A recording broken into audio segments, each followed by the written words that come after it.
ओम नमः शिवाय।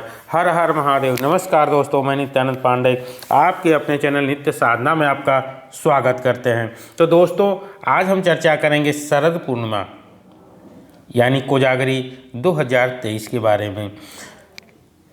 यह 27 या 28 अक्टूबर को पड़ रही है। स्नान, दान और दीप दान हमें कब करना चाहिए? पूर्णिमा का व्रत पूजा कब हमें करना चाहिए? पूर्णिमा का व्रत हमें किस दिन करना चाहिए? चंद्र ग्रहण इस दिन लग रहा है, तो चंद्र ग्रहण कब से कब तक लग रहा है? और कार्तिक स्नान कब से शुरू हो रहा है, कब समाप्त हो रहा है? इस दिन खीर बना करके और चंद्रमा के रोशनी में रखने का विधान है, तो इस दिन हम खीर बना करके रखेंगे या नहीं रखेंगे?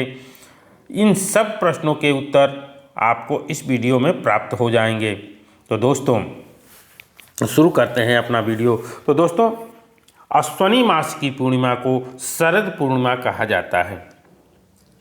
पूर्णिमा वर्ष भर में 12 पूर्णिमा होती हैं। सभी पूर्णिमाओं में शरद पूर्णिमा का विशेष महत्व होता है। शरद पूर्णिमा रात में, शरद पूर्णिमा के दिन चंद्र देव रात में 16 कलाओं से युक्त चंद्रमा होते हैं। इसकी रोशनी में, अगर हम चंद्रमा की रोशनी में खीर बना करके रखने का विधान है और इनकी रोशनी में अमृत की वर्षा होती है। वर्ष भर में जो चंद्रमा होते हैं वह शरद पूर्णिमा के दिन पृथ्वी के बहुत ही नज़दीक होते हैं।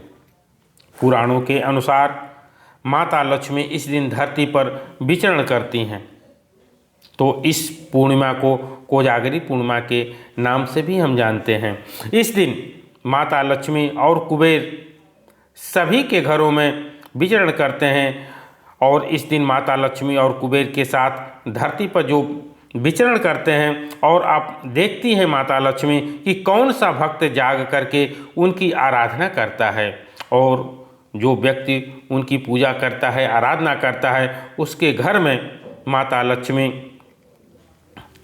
कुबेर के साथ विराजमान हो जाती हैं, वास करती हैं। इस दिन खीर, अब मैं फिर से बताना चाहूँगा, इस दिन खीर बना करके और चंद्रमा के रोशनी में रखने का विधान है, और अगले दिन उस खीर को माता लक्ष्मी को अर्पित करके और प्रसाद स्वरूप अपने परिवार में बांट करके ग्रहण करना चाहिए। इससे अच्छे स्वास्थ्य, घर में सुख शांति बनी रहती है।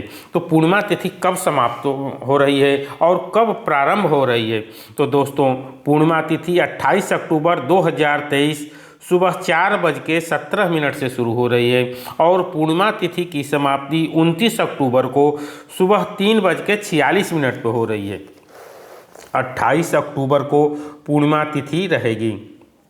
दिन शनिवार पड़ रहा है। इस दिन आप स्नान, दान कर सकते हैं, और कार्तिक स्नान भी इसी दिन से प्रारंभ हो रहा है। तो कार्तिक स्नान इस दिन से आप सुबह उठ करके स्नान वगैरह कर सकते हैं। संकल्प लेकर के स्नान करना चाहिए।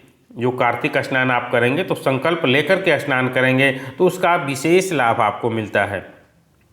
पूर्णिमा व्रत भी आप रख सकते हैं। जो लोग 28 अक्टूबर को व्रत रखना चाहते हैं वह 28 अक्टूबर को व्रत रख सकते हैं। दिन में सत्यनारायण भगवान की कथा अगर अपने घर पर ब्राह्मण बुला करके कहवाना चाहते हैं तो आप कहवा सकते हैं। दूसरी चीज़, चंद्र ग्रहण कब लग रहा है? तो चंद्र ग्रहण का प्रारंभ 28 अक्टूबर को रात्रि में 1:05 से हो रही है, और इसकी समाप्ति 2:23 पर हो रहा है। तो चंद्र ग्रहण का सूतक, जैसा कि आप जानते हैं, चंद्र ग्रहण का सूतक 9 घंटे पहले लग जाता है, और सूर्य ग्रहण का सूतक जो होता है वह 12 घंटे पहले लग जाता है। तो ऐसे में चंद्र ग्रहण का सूतक 9 घंटे पहले लग जाएगा, तो चंद्र ग्रहण का सूतक काल का प्रारंभ होगा 28 अक्टूबर को शाम को 4:05 से सूतक लग जाएगा। घर के, मंदिर के जो भी आपके दरवाजे होंगे उसे बंद कर दें, पर्दा उस पर लगा दें, या जो भी पट मंदिर के होते हैं उसे आप बंद कर दें। इस दिन शाम का पूजा, जो शाम काल को आप पूजा आराधना करते हैं, वह मंदिर में नहीं होगा। दूसरी चीज़, रात्रि में कोजागरी पूर्णिमा की पूजा की जाती है, जो लक्ष्मी और कुबेर के साथ की जाती है। तो यह पूजा नहीं आप करेंगे इस दिन, क्योंकि सूतक लगा रहा होगा। तो रात्रि में अखंड जो दीपक आप जलाते हैं वह दीपक नहीं जलाएंगे। इस बार शरद पूर्णिमा में आप जो भी दीपक जलाते हैं, पूजा पाठ करते हैं, वह रात्रि में नहीं करेंगे। जो पूजा आपको करना होगा, सत्यनारायण भगवान की कथा कहानी होगी या लक्ष्मी कुबेर का पूजा करना होगा, हवन जाप जो भी आपको करना होगा, वह सब पूजा पाठ आप शाम को 4:05 से पहले, यानी 4 बजे से पहले ही आपको कर लेना होगा। इस चीज़ का आपको विशेष ध्यान दें। इस दिन सुबह कार्तिक स्नान का पहला दिन है, तो आप स्नान करें, पूजा पाठ करें, तुलसी की पूजा करें और पूरे दिन जो भी आपको पूजा पाठ या सत्यनारायण भगवान की कथा कहवाना है वह करा सकते हैं। सुबह आप स्नान तो करेंगे ही। इस दिन पूर्णिमा के दिन आप तुलसी में जल जरूर दें, पूजा करें, सूर्य को अर्घ दें। व्रत अगर आप रखना चाहते हैं तो संकल्प लेकर के व्रत भी रख सकते हैं। विष्णु जी की और सत्यनारायण भगवान की कथा आप सुन भी सकते हैं, और कहवाना चाहते हैं तो कहवा भी ब्राह्मण द्वारा बुला करके कहवा सकते हैं। पूजा सुबह करना है, सुबह 4 बजे से आप पूजा पाठ करना चाहते हैं तो कर सकते हैं, और शाम को 4:05 यानी 4 बजे तक, शाम तक पूजा पाठ आप कर लें। जो व्यक्ति लोग व्रत रखते हैं वह 4 बजे, कुछ लोग होते हैं कि व्रत अर्घ देने के बाद व्रत का पारण करते हैं, तो वह 4 बजे के पहले पारण कर लेंगे। और जो लोग अगले दिन पारण करते हैं वह लोग तो अगले दिन आप स्नान ध्यान कर लें, अपना मंदिर की सफाई कर लें, पूजा पाठ करके पारण कर सकते हैं। अर्घ कब हमें देना है? तो अर्घ दोस्तों शाम को 4 बजे से पहले आपको पूजा पाठ करके और अर्घ दे लेना है। अर्घ किस प्रकार से देंगे? तो थाली में आप चंद्रदेव की आकृति बना लें। यह पूजा तो रात में होती है, लेकिन सूतक लगने के कारण हम रात्रि में पूजा नहीं कर पाएंगे। इस वजह से यह पूजा हमें दिन में ही करनी होगी। तो एक थाली में आकृति बना लें रोली से, और बना करके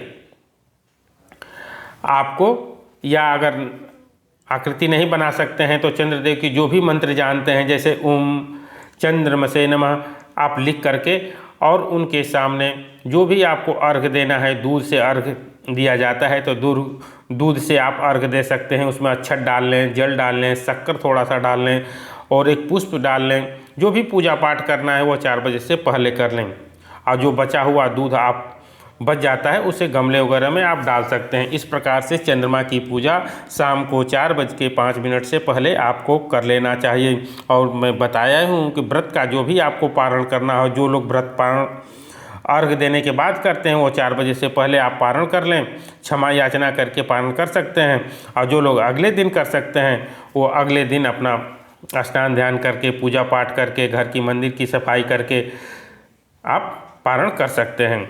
दूसरी चीज़, खीर कैसे हमें बनाना है? तो दोस्तों इस साल खीर नहीं रखी जाएगी, क्योंकि सूतक लग रहा है। खीर न बनाई जाएगी और न रात्रि में रखी जाएगी, न अखंड दीपक जलाया जाएगा। जो हवन आदि हमें करना है वह दिन में 4 बजे के पहले कर लेंगे।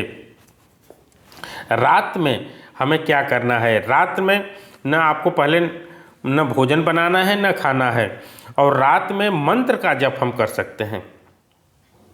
जो भी हम मंत्र करेंगे वह जानते ही हैं कि इस समय हम जो भी मंत्र जपते हैं उसकी कई गुना हमें फल की प्राप्ति होती है।